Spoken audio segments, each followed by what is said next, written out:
আসসালামু আলাইকুম ওয়া রাহমাতুল্লাহি ওয়া বারাকাতুহু ওয়া মাগফিরাহ। ওয়াসসালাতু ওয়াসসালামু আলা রাসূলিহিল কারীম। সম্মানিত সুদী, শুরু হচ্ছে ধারাবাহিক তাফসীর সূরা আন-নামলের 15 নং আয়াতে কারিমা থেকে। আউযু বিল্লাহি মিনাশ শাইতানির রাজীম। বিসমিল্লাহির রহমানির রহিম। ولقد آتينا داود وسليمان علما وقال الحمد لله الذي فضلنا على كثير من عباده المؤمنين।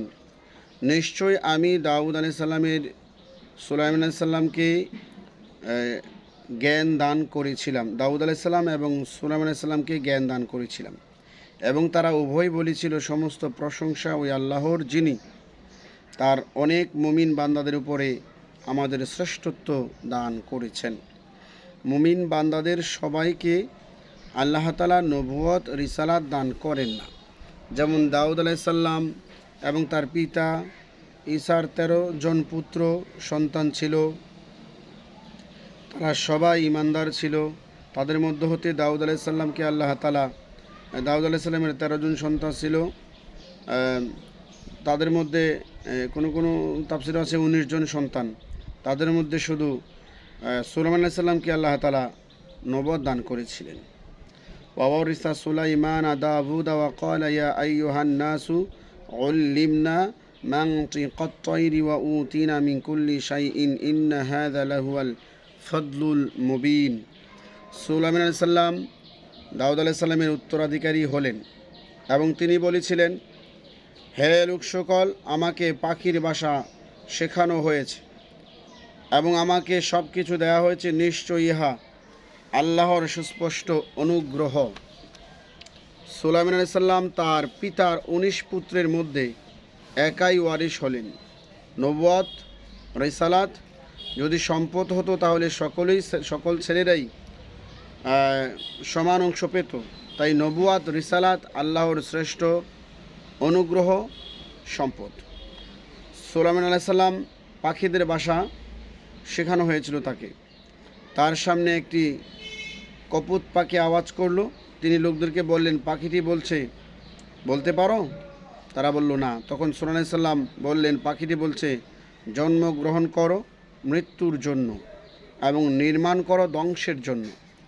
সুলাইমান আলাইহিস সালাতু ওয়াস সালাম বললেন, দাউদ আলাইহিস সালামের সাম্রাজ্য দান করা হয়েছিল, অতঃপর তাকে সমগ্র পৃথিবীর রাষ্ট্রীয় ক্ষমতা দান করা হয়েছিল। মুতাকিল বলেন, দাউদ আলাইহিস সালাম সুলাইমান আলাইহিস সালামের চেয়ে ইবাদতে অগ্রগামী ছিলেন এবং সুলাইমান আলাইহিস সালাতু ওয়াস সালাম ছিলেন শুকর গুজার বান্দা। ওয়া উতিনা মিন কুল্লি শাই, আমাদের সব কিছু দেয়া হয়েছে। মুতাকিল বলেন, নবুয়াত এবং বাদশাহী দান করা হয়েছে।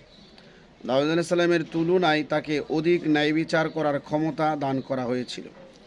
জিন ও শয়তানদেরকে তার অনুগত করে দেয়া হয়েছিল, বাতাসকে তার অনুগত করে দেয়া হয়েছিল। ইবনে আব্বাস বলেন, দুনিয়া ও আখিরাতের সকল কল্যাণ তাকে দান করা হয়েছিল। ওয়া হশির আলী সুলাইমানা জুনুদাহু মিনাল জিন্নি ওয়াল ইনসি ওয়াত তায়রি ফাহুম ইউজাউন। সুলাইমান আলাইহিস সালাতু ওয়াস সালামের সম্মুখে তার সমস্ত বাহিনী একত্রিত করা হয়েছিল। জিন, মানুষ, পাখি এবং তাদের বিভিন্ন দলে বন্টন করা হয়েছিল। ইউজাউন, তাদেরকে থামানো হতো। প্রত্যেক দলকে থামানোর জন্য নকিব, সর্দার বা নেতা নির্ধারিত ছিল। সে সামনের দলকে থামিয়ে রাখত যাতে পিছনের দল সামনের দলের সাথে এসে মিলিত হতে পারে। হাত্তা ইযা আতাউ আলা ওয়াদিন নামল قالت نملة يا أيها النمل ادخلوا مساكنكم لا يحطمنكم سليمان وجنوده وهم لا يشعرون। অবশেষে তারা যখন একটি পিপিলিকার উপত্যকায় এসে উপনীত হলো, তখন একটি পিপিলিকা বলল, হে পিপিলিকার দল, তোমরা তোমাদের গৃহে প্রবেশ করো। সুলাইমান আলাইহিস সালাম এবং তার বাহিনী তাদের অজান্তে তোমাদেরকে তাদের পায়ের তলে পিষে না ফেলে। পিপিলিকার উপত্যকাটি কোথায় ছিল? কাব বলেন, উপত্যকাটি তায়েফে ছিল। কাতাদা এবং মুতাকিল বলেন, এই পাহাড়টি ছিল সিরিয়ার। পিপিলিকাগুলি ছিল ছোট জাতের পিপিলিকা কারো মতে ঘোষণাকারী পিপিলিকাটি ছিল একটি খোঁড়া পিপিলিকা, যে কোনো মাখলুক কথা বললে বাতাস তা সুলাইমান আলাইহিস সালামের কাছে পৌঁছে দিত। সুলাইমান আলাইহিস সালাম 3 মাইল দূর থেকে পিপিলিকার কথা শুনতে পেয়েছিলেন। সুলাইমান আলাইহিস সালাম পিপিলিকার প্রান্তরে এসে তার সৈন্যবাহিনীকে থামিয়ে দিয়েছিলেন, যাতে পিপিলিকাগুলো পদপিষ্ট না হয়। সম্ভবত এই ঘটনা সুলাইমান আলাইহিস সালামের হাওয়ার তক্তে চলতে শুরু করার পূর্বের ঘটনা। فتبسم ضاحكا من قولها وقال رب أوزعني أن أشكر نعمتك التي أنعمت علي وعلى والدي وأن أعمل صالحا ترضاه وأدخلني برحمتك في عبادك الصالحين। সুলাইমান আলাইহিস সালাম পিপিলিকার কথায় মৃদু হাসলেন এবং বললেন, হে আমার রব, আপনি আমার প্রতি এবং আমার পিতামাতার প্রতি যে অনুগ্রহ দান করেছেন, আমি যেন তার শুকর আদায় করতে পারি, কৃতজ্ঞতা প্রকাশ করতে পারি এবং আপনার পছন্দনীয় উত্তম কাজ যেন আমি করতে পারি, এবং আপনার অনুগ্রহে আপনি আমাকে আপনার সৎকর্মশীল বান্দাদের অন্তর্ভুক্ত করুন। সুলাইমান আলাইহিস সালাম পিপিলিকার কথায় আশ্চর্যান্বিত হয়ে মৃদু হেসেছিলেন। তাকে যে আল্লাহ তাআলা সমস্ত প্রাণীকুলের কথা বোঝার ক্ষমতা দান করেছিলেন, এই জন্য তিনি আল্লাহ তাআলার দরবারে কৃতজ্ঞতা প্রকাশ করতে পারেন। এই জন্য আল্লাহ তাআলার কাছে আবেদন করলেন সৎকর্ম করার ক্ষমতা লাভের জন্য এবং সৎকর্মশীলদের অন্তর্ভুক্ত হওয়ার জন্য এবং তাদের সাথে জান্নাতবাসী হওয়ার জন্য আল্লাহর কাছে তৌফিক চেয়েছেন। وتفقد الطير فقال ما لي لا أرى الهدهد أم كان من الغائبين। এবং তিনি অনুপস্থিতি পাখিদের অনুসন্ধান করলেন, অতঃপর বললেন, আমার কি হলো, আমি হুদহুদ পাখিকে কেন দেখতে পাচ্ছি না, সে কি অনুপস্থিত? সুলাইমান আলাইহিস সালাম অনুপস্থিত পাখিদের খোঁজ নিলেন। সুলাইমান আলাইহিস সালাম যখন কোথাও অবতরণ করতেন, তখন পাখিরা তার এবং তার বাহিনীর মাথার উপর ছায়া দিত। তিনি দেখতে পেলেন হুদহুদ পাখির স্থান থেকে সূর্যের আলো আসছে, হুদহুদ পাখি তার স্থানে নেই। তখন তিনি বললেন, ব্যাপার কি, হুদহুদ পাখি অনুপস্থিত কেন? মাটির নিচে পানি দেখতে পেত পরিষ্কারভাবে, যেমন আয়নায় ছবি দেখা যায়। পানির কাছে দূরে তা সে পরিষ্কার দেখতে পারত। পানি যেখানে আছে সেখানে সে ঠোঁট দিয়ে মাটি কামড় ধরত, বদজিন এসে মাটি খুঁড়ে পানি বের করত। সাঈদ ইবনে জুবাইর বলেন, ইবনে আব্বাস রাদিয়াল্লাহু আনহু বলেন, যখন হুদহুদের বর্ণনা দিচ্ছিলেন তখন নাফি ইবনে আরজাক বলেন, হে বর্ণনাকারী, আপনি দেখুন, বাচ্চারা যখন হুদহুদ পাখি ধরার জন্য ফাঁদ পেতে তার উপর মাটি ছিটিয়ে দেয়, হুদহুদ পাখি তা দেখতে পায়। সে বাচ্চাদের ফাঁদে ধরা পড়ে এবং ধরা পড়ার কারণ কি? ইবনে আব্বাস রাদিয়াল্লাহু আনহু বলেন, তোমার সর্বনাশ হোক। মৃত্যুর নির্ধারিত সময় যখন আসে তখন চোখের সামনে পর্দা পতিত হয়, চোখ দেখতে পায় না। অন্য বর্ণনায় আছে তাকদীর যখন উপস্থিত হয় তখন জ্ঞান রহিত হয়, চোখ অন্ধ হয়।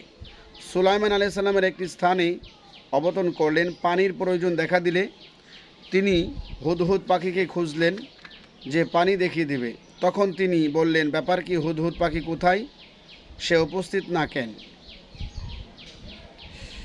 লাউ আযযিবান্নাহু আযাবান শাদীদান আউলাযবাহান্নাহু আউলা ইয়াতিয়ান্নি বিসুলতানিন মুবিন।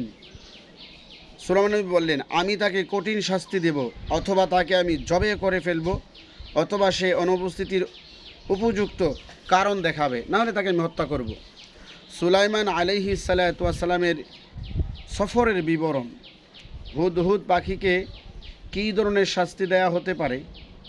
তার দেহের পশমগুলি তুলে ফেলে মাটিতে ফেলে রাখা। 2, মুতাকিল বলেন শরীরের আলকাতরা মেখে রৌদ্রে ফেলে রাখা। 3 তাকে খাঁচায় আবদ্ধ করে রাখা হবে, 4 তাকে অন্য জাতির সাথে আবদ্ধ করে রাখা হবে, 5 অথবা তাকে জবেহ করা হতে পারে, অথবা সে উপযুক্ত কারণ দর্শাবে যে সে কী জন্য উপস্থিত ছিল না।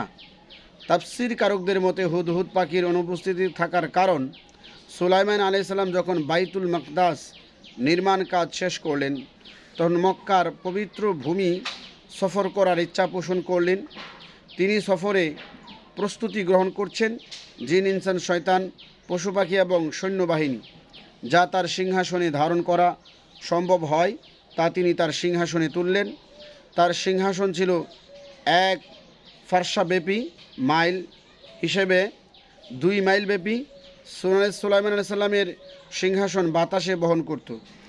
সূরা সাবার 12 নং আয়াতে আল্লাহ তাআলা বলেন, ওয়ালি সুলাইমান আর রিহা গুদুবুহা শাহরু ওয়া রাওয়াহুহা শাহর। আমি বাতাসকে সুলাইমান আলাইহিস সালামের অধীন করে দিয়েছিলাম, যা সকালে 1 মাসের পথ অতিক্রম করত এবং বিকালে 1 মাসের পথ অতিক্রম করত। তিনি মক্কায় অবতরণ করে বেশ কিছুদিন সেখানে অবস্থান করলেন। মক্কায় অবস্থানকালে তিনি 5,000 উট, 5,000 গরু, 20,000 দুম্বা দৈনিক জবাহ করতেন এবং তার কাছে যারা আসতো তাদেরকে বলতেন এখানে শেষ পয়গাম্বরের আবির্ভাব ঘটবে এবং তার গুণাগুণ বর্ণনা করলেন। মক্কাবাসী জিজ্ঞেস করল, তিনি কোন দিনে আসবে?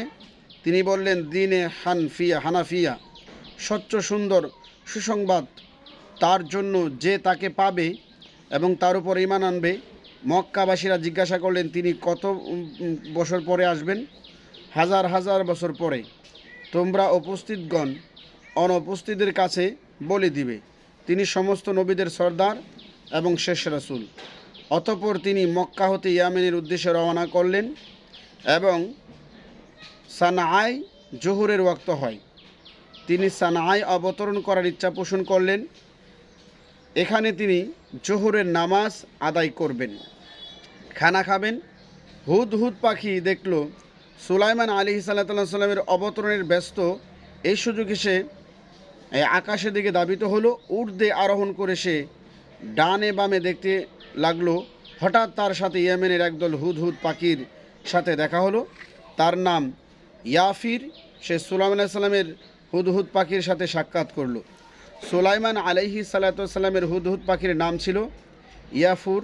ইয়াফুরের শাম ইয়ামানের হুদহুদ সুলাইমান আলাইহিস সালামের হুদহুদকে জিজ্ঞাসা করলো, তুমি কোথায় হতে এসেছো, কোথায় যাবে? সুলাইমান আলাইহিস সালামের হুদহুদ ইয়াফুর বলল, সিরিয়া হতে সুলাইমান ইবনে দাউদ আলাইহিস সালামের সাথে এসেছি।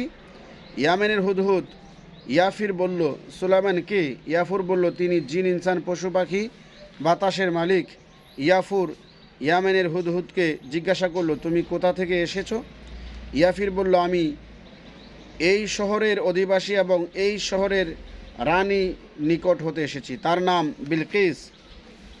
তোমাদের রাজা বড় রাজা, কিন্তু আমাদের রাজাও কম নয়। সে সমগ্র ইয়ামানের মালিক। তার অধীনে 12,000 সেনাপতি আছে এবং প্রত্যেক সেনাপতির অধীনে 1,00,000 সৈন্য আছে। তুমি আমার সাথে যাবে, আমাদের রানীকে দেখবে?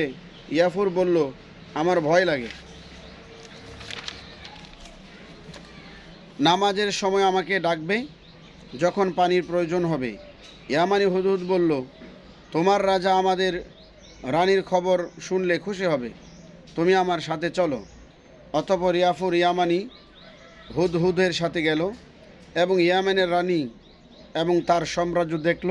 অতঃপর আসরের ওয়াক্ত হুদহুদ সুলাইমানের কাছে উপস্থিত হলো। সুলাইমান আলাইহিস সালাম সানায় এমন অঞ্চলে অবতরণ করেছিলেন যেখানে পানি ছিল না।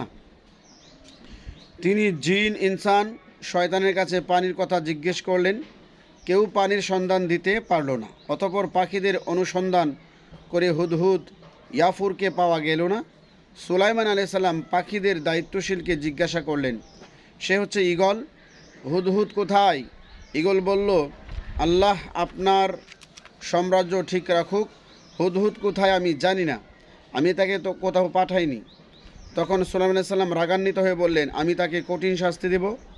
অতঃপর সুলাইমান আলাইহিস সালাতু ওয়াস সালাম পাখিদের সর্দার উকাব পাখিকে ডাকলেন এবং বললেন, এই মুহূর্তে আমার সামনে হুদহুদকে হাজির করো। উকাব পাখি আকাশের শূন্যে উঠে পড়ল, ডানে বামে দেখতে লাগলো। অতঃপর সে দেখতে পেল ইয়েমেনের দিকে থেকে হুদহুদ পাখি আসতেছে। উকাব পাখি তার দিকে অগ্রসর হতে লাগলো। হুদহুদ যখন বুঝতে পারলো যে উকাব পাখি খারাপ উদ্দেশ্যে তার দিকে অগ্রসর হচ্ছে, তখন হুদহুদ তাকে আল্লাহর শপথ করে বলল যে আল্লাহ তোমাকে শক্তি দিয়েছেন, সে আল্লাহর কসম তুমি আমার প্রতি দয়া করো, আমাকে ক্ষতি করো না। উকাব ফিরে গেল এবং বলল, তোমার সর্বনাশ হোক, আল্লাহর নবী কসম করেছে যে তোমাকে কঠিন শাস্তি দিয়ে অথবা হত্যা করবে। অতঃপর তারা উভয়ে সুলাইমান আলাইহিস সালামের দিকে অগ্রসর হলো।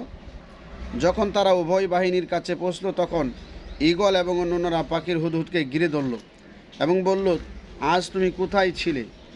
রাজা তোমাকে শাস্তি অথবা হত্যার কথা ঘোষণা করেছেন। হুদহুদ বলল, সে কোনো শর্ত রাখেনি। তারা বলল, হ্যাঁ, উপযুক্ত কারণ দর্শাতে পারলে তোমাকে হত্যা করবেন না।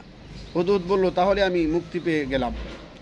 অতঃপর সুলাইমান আলাইহিস সালাম, উকাব এবং হুদহুদ সুলাইমান আলাইহিস সালামের সামনে হাজির হলো। উকাব বলল, হে আল্লাহর নবী, আমি হুদহুদকে নিয়ে এসেছি। হুদহুদ সুলাইমান আলাইহিস সালামের সামনে গেল, মাথা উঁচু করে রাখল, পাখা এবং দম মাটিতে বিছিয়ে দিল, বিনয়ীভাবে প্রকাশ করল। সুলাইমান আলাইহিস সালাম তার মাথাটা ধরে নিজের দিকে টানলেন এবং বললেন, কোথায় ছিলে? তোমাকে শাস্তি দিব। হুদহুদ পাখি বলল, হে আল্লাহর নবী, স্মরণ করুন, আপনাকে আল্লাহর সামনে দাঁড়াতে হবে।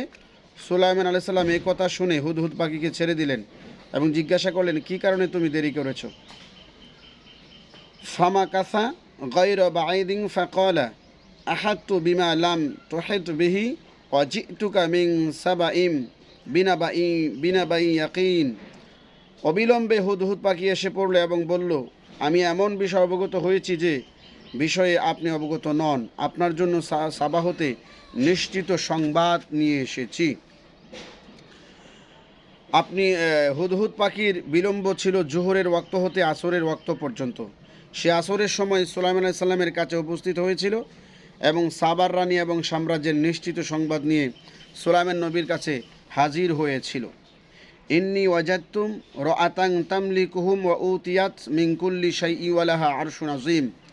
নিশ্চয় আমি পেলাম এক নারীকে, যে তাদের উপরে রাজত্ব করছে, সকল বস্তু হতে তাকে সব কিছু দেয়া হয়েছে এবং তার কাছে এক বিরাট সিংহাসন আছে।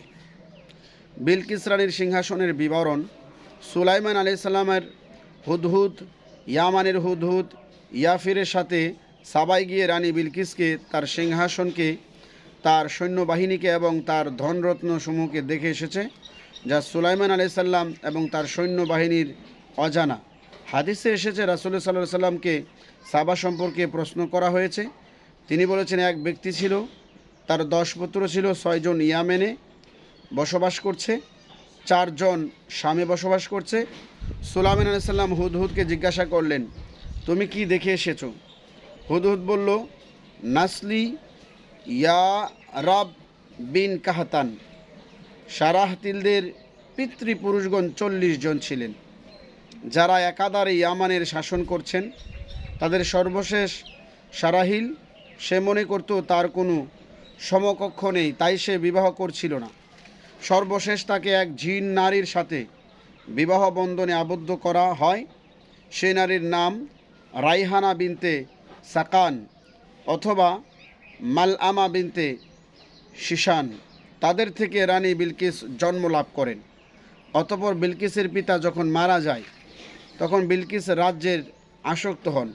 তখন তিনি জাতির কাছে বাইয়াত ও অনুগত্যের প্রস্তাব দিলে, ফলে জাতির একদল তাকে সমর্থন করলো, অন্য দল সমর্থন করলো না। তারা একজন পুরুষকে রাজা বানালো। ফলে ইয়ামেন দুভাগ হয়ে গেল। একাংশের শাসক রানী বিলকিস, অপরাংশের শাসক ইয়ামানের এক পুরুষ।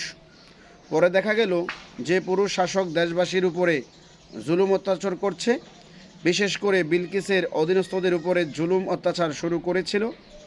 লোকেরা তাকে পদত্যাগ করতে বললে সে রাজি হলো না। অতঃপর রানী বিলকিস ওই রাজাকে গোপনে প্রস্তাব পাঠালো যে, আমি তোমার সাথে বিবাহ বন্ধনে আবদ্ধ হতে চাই। তুমি আমার সমকক্ষ পুরুষ, রাজা। খুব সন্তুষ্ট হলো সে, বলল আমি তোমাকে প্রস্তাব দেই নাই এই মনে করিয়ে যে তুমি হয়তো রাজি হবে না। রানী বিলকিস বলল, আমার লোকদের কাছে তুমি প্রস্তাব পাঠাও। পুরুষ রাজা প্রস্তাব পাঠালো। লোকেরা বলল বিলকিস রাজি হবে না। তখন ইয়ামানের পুরুষ রাজা বলল সে রাজি হবে, সে আমার কাছে প্রস্তাব পাঠিয়েছে। তখন লোকেরা রানী বিলকিসের কাছে জিজ্ঞাসা করলো, আপনি কি পুরুষ রাজার সাথে বিবাহ রাজি আছেন? তিনি বললেন, হ্যাঁ, আমি সন্তান চাই। অতঃপর বিবাহের আয়োজন করা হলো। বিবাহ সম্পন্ন হলো। রানী বিলকিস পুরুষ রাজার বাড়িতে প্রবেশ করলো। যখন তারা গোপন কক্ষে একত্রিত হলো, রানী পুরুষ রাজাকে প্রচুর মদ পান করালে, ফলে সে অচেতন হয়ে পড়ল। এ অবস্থায় তাকে হত্যা করে রানী বিলকিস রাতের মধ্যে নিজ গৃহে ফিরে এলেন। পরের দিন দেখা গেল পুরুষ রাজার মাথা তার বাড়ির সামনে ঝুলন্ত অবস্থায় আছে। তখন সবাই বুঝতে পারল যে এটা বিবাহ ছিল না, এটা ছিল রানী বিলকিসের কৌশল। অতঃপর রানী বিলকিস সমগ্র ইয়ামানের শাসন নির্বাচিত হলেন। লাহা আরশুন আজিম, তার একটি বড় সিংহাসন রয়েছে। ইবনে আব্বাস রাদিয়াল্লাহু আনহু বলেন, তার সিংহাসন ছিল 30 বাই 30 হাত লম্বা, 30 হাত চৌড়া, 30 হাত উঁচু। মোতাকিল বলেন 80 হাত লম্বা ছিল, অন্যরা বলেন 80 হাত বাই 50 হাত ছিল। ভিন্ন ভিন্ন বর্ণনা রয়েছে। বড় ধরনের সিংহাসন ছিল। ওয়াজাতুহা ওয়া কওমাহা ইয়াসজুদুনা লিশ-শামসি মিন দুনিল্লাহি ওয়া যায়্যানা লাহুমুশ শাইতানু আমালাহুম ফাসাদ্দাহুম আনিস সাবিলি ফাহুম লা ইয়াহতাদুন। আমি তাকে এবং তার জাতিকে এই অবস্থায় দেখেছি যে তারা আল্লাহকে বাদ দিয়ে সূর্যকে সিজদা করে। শয়তান তাদের উদ্দেশ্যে তাদের কাজকে শোভন করেছে, তাদেরকে আল্লাহর পথ থেকে বিমুখ রেখেছে, ফলে তারা হেদায়ত হতে বঞ্চিত। সুলাইমান আলাইহিস সালাম হুদহুদ ইয়ামানের হুদহুদ ইয়াফিরের সাথে ইয়ামেন গিয়ে রানী বিলকিসের কার্যকলাপ দেখেছিল। তা আল্লাহকে সেজদা করে না, বরং তারা সূর্যকে সেজদা করে। কথাগুলো সুলাইমান নবীর কাছে হুদহুদ বলছেন। আল্লাহ ইয়াসজুদু লিল্লাহিল্লাযী ইউখরিজুল খাবআ ফিস সামাওয়াতি ওয়াল আরদি ওয়া ইয়া'লামু মা তুখফুনা ওয়া মা তু'লিনুন। মানুষেরা যেন ওই আল্লাহর উদ্দেশ্যে সেজদা না করে, যিনি আকাশ পৃথিবীর লুকায়িত বস্তুসমূহ প্রকাশ করেন, এবং তিনি জানেন যা তোমরা গোপন করো এবং যা তোমরা প্রকাশ করো। শয়তানের চেষ্টা মানুষের যেন আল্লাহকে সেজদা না করে, আর আল্লাহ পাক রব্বুল আলামিনের উদ্দেশ্য হচ্ছে বান্দা যেন আল্লাহ তাআলাকে সেজদা করে। আল্লাহু লা ইলাহা ইল্লা হুয়া রব্বুল আরশিল আযীম। আল্লাহ যিনি ছাড়া কোনো মাবুদ নেই, তিনি সুমহান আরশের মালিক।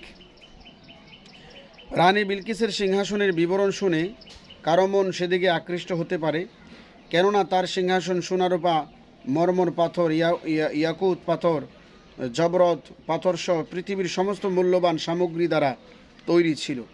আল্লাহ তাআলা মানুষদের স্মরণ করিয়ে দিলেন যে বিলকিসের সিংহাসন নয়, সবচেয়ে বড় সিংহাসনের মালিক আল্লাহ। আকাশব্যাপী তার সিংহাসন।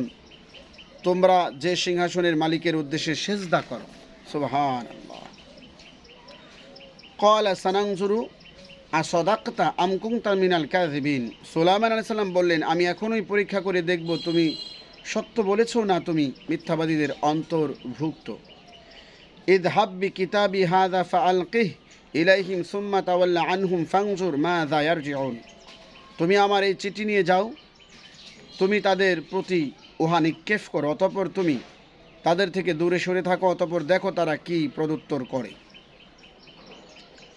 ক্বালাত ইয়া আইয়ুহাল মালাউ ইন্নী উলকিয়া ইলাইয়া কিতাবুন কারীম। রানী বলল, হে পরিষদবর্গ, আমাকে একটি সম্মানিত চিঠি পাঠানো হয়েছে। এক রাজা যেমন অন্য রাজাকে চিঠি দেয়, সুলাইমান আলাইহিস সালাম সেভাবেই বিলকিসকে চিঠি দিয়েছিল। ইবনে জুরাইজ বলেন, কোরআনে যা বর্ণিত হয়েছে সুলাইমান আলাইহিস সালাম তার চেয়ে বেশি কিছু লেখেনি। ইন্নাহু মিন সুলাইমান ওয়া ইন্নাহু বিসমিল্লাহির রহমানির রহিম, এই কথাটাই কোরআনুল কারীমে এসেছে। সুলাইমান আলাইহিস সালামের চিঠি কীভাবে পৌঁছানো হয়েছিল? বিলকিস যে শহরে থাকতো সে শহরের নাম হচ্ছে মারিব, যা সানা থেকে 3 দিনের দূরত্বে অবস্থিত ছিল। হুদহুদ সেখানে গিয়ে পৌঁছল, দেখতে পেল বিলকিসের প্রাসাদ তালাবদ্ধ। বিলকিস তখন ঘুমাতো, তখন সকল দরজাগুলো তালাবদ্ধ করে চাবিগুলো মাথার নিচে রাখত। এমতো অবস্থায় হুদহুদ পাখি তাকে চিঠি পৌঁছবে কিভাবে? ইবনে মুনাব্বিহ এবং ইবনে জায়েদ বলেন, বিলকিসের কক্ষে সূর্যমুখী একটা জানালা ছিল। ওই জানালা দিয়ে যখন সূর্যের আলো প্রবেশ করত এবং সে সূর্য দেখতে পেত, তখন সে সূর্যকে সেজদা করত। হুদহুদ পাখি ওই জানালা বরাবর অবস্থান করে ডানা মেলে সূর্যের আলো বন্ধ করে দিয়ে রেখেছিল। বিলকিস যখন দেখল সূর্যের আলো প্রবেশ করতে বিলম্বিত হচ্ছে, তখন সে উপরের দিকে তাকালে তখন হুদহুদ পাখি বিলকিসের প্রতি চিঠিটা নিক্ষেপ করলো। সে চিঠিটা দেখে কেঁপে উঠল এবং বিনয়ী হলো, লেখাপড়া জানতো। সে সুলাইমান আলাইহিস সালামের সিলমোহর দেখতে পেল। সুলাইমান আলাইহিস সালামের হুদহুদকে বলেছিল, তুমি চিঠি দেওয়ার পর আমার কাছে ফিরে আসবে।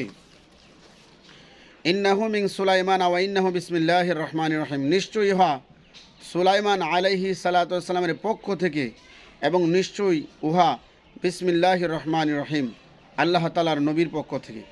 রানী বিলকিস বললেন তার পরিষদবর্গকে, আমার কাছে যে চিঠিটি এসেছে সুলাইমান আলাইহিস সালামের নিকট হতে এবং তা হচ্ছে বিসমিল্লাহির রহমানির রহিম। কাতাদা এবং মুতাকিল বলেন, বিলকিসের পরামর্শদাতা ছিলেন 313 জন এবং তাদের প্রত্যেকের অধীনে ছিল 10,000 করে সহকারী। আল্লাহ তা'লু আলাইয়া ওয়াতুনি মুসলিমিন, আমার উপরে শ্রেষ্ঠত্ব দাবি করো না, আত্মসমর্পণ করে আমার নিকট হাজির হও। সুলাইমান নবী বললেন। রানী বিলকিসের 40 পুরুষ পূর্ব ইয়ামেনের শাসক ছিল, তার মধ্যে অহংকার থাকা স্বাভাবিক। তাই সুলাইমান আলাইহিস সালাম তার চিঠিতে বলেছিলেন, তুমি অহংকার করো না এবং চিঠির উত্তর দেয়া হতে বিলম্ব করো না। চিঠির উত্তর না দেয়া অহংকার, তাই ইসলাম গ্রহণ করো অথবা আত্মসমর্পণ করে আমার নিকট হাজির হও। আজকের জন্য এখানেই সমাপ্ত। পরবর্তীতে আলোচনা করা হবে সূরা আন-নামলের 32 নং আয়াতে কারিমা থেকে। আসসালামু আলাইকুম ওয়া রাহমাতুল্লাহি ওয়া বারাকাতুহু।